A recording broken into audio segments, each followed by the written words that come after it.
नमस्कार, आप देख रहे हैं राय टीव्ही संजय राक्षसे के साथ। सर्वांना क्रांतिकारी जय भीम। मी किरण सदावर्ते, आझाद समाज पार्टी नांदेड जिल्हाध्यक्ष।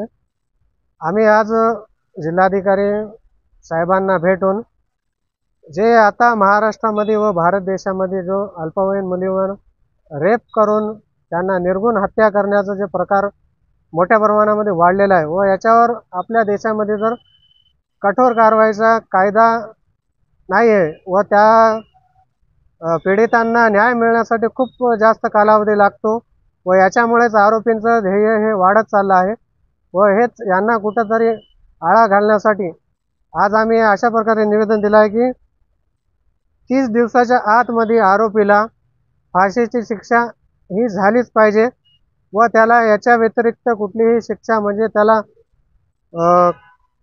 कमकुवत अशी शिक्षा नाहीच आहे। सर्वोच्च शिक्षा म्हणजे फाशीची शिक्षा करणे हे नवीन कायदा आणावे याच्यासाठी आम्ही निवेदन दिलं आहे। आणि हे कायदा जर मुख्यमंत्री साहेबांनी याच्याकडे लक्ष देऊन कायदा जर लागू नाही केला तर आम्ही लवकरच आझाद समाज पार्टीच्या वतीने नांदेड जिल्हाधिकारी कार्यालयासमोर आमरण उपोषणात बसणार आहोत। जय भीम, जय संविधान, नमो बुद्धाय।